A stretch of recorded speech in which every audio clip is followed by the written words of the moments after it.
उसकी जरूरत नहीं है वैसे।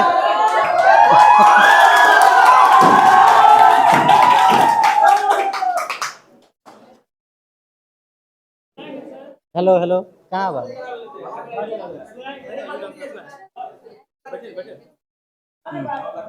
हेलो हेलो हेलो, चलिए। हाँ, मैथ के बारे में बताएंगे हम। बायोलॉजी वाले सल तो अपना बता चुके, जनन प्रजनन करेंगे वो, ठीक है। मतलब जनन प्रजनन के बारे में बताएंगे। हाँ, उस सब्जेक्ट बच्चा को शुरू में स्टार्ट में मजा आता है, जनन प्रजनन इधर उधर पढ़ता है तो, लेकिन लास्ट तक जाते जाते फिर हालत खराब हो जाता है जब याद करना पड़ता है। बायोलॉजी में क्या करना पड़ता है, बहुत सारा चीज। हाँ। ठीक है, देखिए। हाँ हाँ, तो बायोलॉजी में शुरू में थोड़ा सा मजा आता है बच्चा को, इसलिए बायोलॉजी ज्यादातर बच्चा शुरू में इंटरेस्ट लेके पढ़ता है, लेकिन धीरे धीरे जाते जाते क्या हो जाता है, बेहोशी में आ जाता है, क्योंकि लास्ट में जाके तो सिलेबस का कॉपी इतना मोटा हो जाता है और देख के ही डरने लग जाता है। लेकिन मैथ में ऐसा शुरू में थोड़ा सा टफ लगेगा शुरू में, क्योंकि कुछ कुछ चीजें आप लोगों ने 10वां तक नहीं पढ़ा है अच्छे से, तो याद करना पड़ेगा, लेकिन लास्ट में वो चीज मजा आएगा। और अभी स्ट्रेंथ देख के पता लग रहा होगा, मैथ का बच्चा लास्ट में खुश होता है, और बायो का बच्चा शुरू में जनन प्रजनन में खुश हो जाता है, ठीक है ना। और मैथ वाले बच्चे का ये भी है कि लास्ट में नंबर भी आते हैं तो 100 में 100 बहुत बच्चों का आता है, ठीक है। मैथ में 100 में 100 लाना बहुत कठिन है, लेकिन बायो में जब लिखना पड़ता है तो बहुत कठिन हो जाता है। सबसे पहली बात तो मैथ और बायो का हो गया। फिजिक्स वाले सर बताया कि क्वीन है ना, लेकिन बिना मैथ का एक बात भी नहीं बोल पाएंगे वो, और मैथमेटिक्स में फिजिक्स का कोई काम नहीं है। फिजिक्स वाले सर की कोई जरूरत नहीं है। क्वीन होते हुए भी किंग है, लेकिन वो किंग होते हुए भी क्वीन है, ठीक है।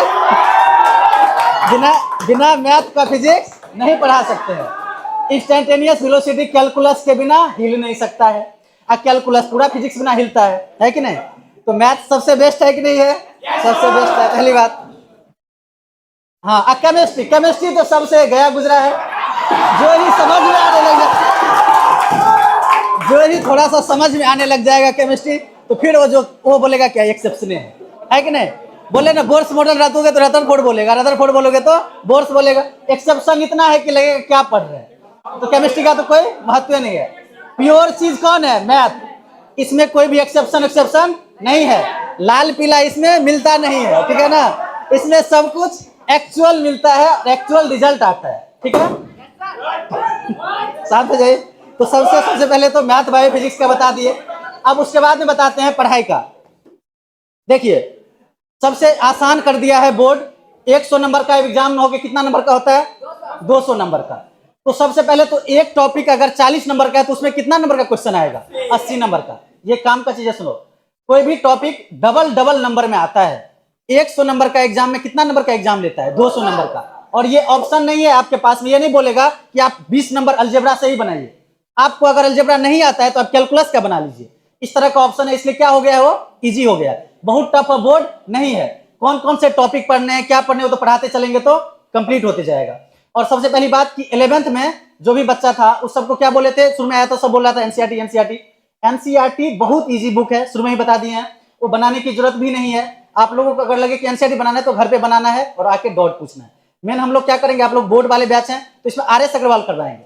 कौन सा बुक करवाएंगे, आर एस अग्रवाल, और शुरू से लेकर लास्ट तक चलता रहेगा। आर एस अग्रवाल करने के बाद में क्या हो जाता है, एनसीईआरटी क्या हो जाता है, इजी हो जाता है एकदम। अभी लग रहा होगा नहीं इतना मोटा बुक है कैसे खत्म होगा, बहुत जल्दी खत्म होता है।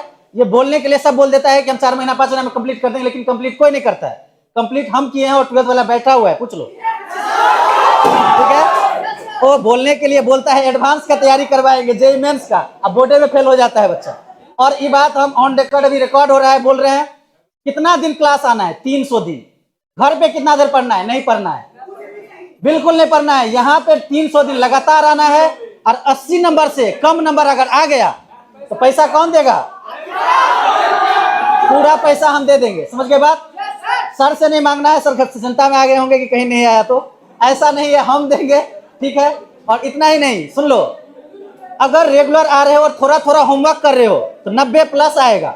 और जो बच्चा सीरियस है उसको 100 में 100 आएगा। यहाँ पे जो पीछे में 12th के बच्चे बैठे हैं, कोई भी हमारे पास टॉपर नहीं था। आप उससे बात कर सकते हैं। लेकिन ये बच्चा अभी फॉरबिसगंज में किसी भी बच्चा के पास बैठेगा तो बच्चा भाग जाएगा, इतना नॉलेज हो गया इन लोगों के पास। और देखो ताकत से बता रहा है, समझ गए। शुरू में जब हम आए थे तो इतना बोले थे, यही बात हम बोले थे शुरू में भी कि तुम्हारा 6 महीना में सिलेबस करा देंगे, पूरा कमांड करा देंगे। तो सब बोला था सर बहुते बोलते हैं, बोला था सब। लेकिन जब कंप्लीट हुआ कंटेंट के साथ, ये नहीं कि सिलेबस कंप्लीट करना एक होता है कि टॉपिक लिखा देंगे आगे हो गया चैप्टर खत्म, ऐसा नहीं। पढ़ा के सिखा के टॉपिक का मास्टर बना के इतना क्वेश्चन करवाएंगे, तुम कॉपी खरीदोगे। सबसे ज्यादा कॉपी मैथ में लगेगा, मैथ में इतना कॉपी कम से कम खरीद के रख लेना, समझ के बात। कॉपी बहुत लगेगा, ये बात है। और दूसरी बात है कि सबसे ज्यादा नंबर भी मैथ में आएगा और सबसे ज्यादा मजा भी मैथ में आएगा। 1 घंटा का क्लास तुम लोग खुद बोलोगे 1.5 घंटा लीजिए, ऐसा समझ, लेकिन हम पढ़ाएंगे नहीं, कहे कि दूसरा कोई पढ़ाना रहता है, ठीक है। और तब 1.5 घंटा ले लेंगे तो 5 महीना का 3 महीना में खत्म हो जाएगा, पर आप साल भर पढ़ाना भी है ना, तो ठीक है। और सबसे आसान कौन सा सब्जेक्ट है? मैथ है। इसके लिए तुम लोग निश्चिंत रहना। और नहीं अगर शंका हो तो 12th का बच्चा बैठा हुआ है, पूछ सकते हैं। लास्ट में खाली मैथे पढ़ने आएगा, ठीक है ना, क्योंकि कॉपी का मोटाई बढ़ जाता है जब फिजिक्स केमिस्ट्री का, तो वो रटना कठिन हो जाता है। अब बोलते हैं सर लोग भी कि रट लेना, ठीक है ना लेकिन मैथ में ऐसा नहीं होता है, ठीक है। मैथ में आप लोग को बहुत मजा आएगा। और ये बात है कि आप लोग का एक ही काम करना है, साल भर रेगुलर क्लास में आना है, ठीक है। चलिए तो रहने देते हैं आज, और कल से आइए क्लास, और क्लास में जो चीज पढ़ाएंगे उसको अच्छे से नोट करना है। सिलेबस जो जो पढ़ाते चलेंगे आप लोग को अपने पता चलते रहेगा, बोरिंग काम नहीं करना है। इधर लिखेंगे टाइम खराब होगा, ठीक है। शुरू चैप्टर से स्टार्ट करेंगे कल, और सबसे ज्यादा मजा मैथ में आएगा, ठीक है। चलिए।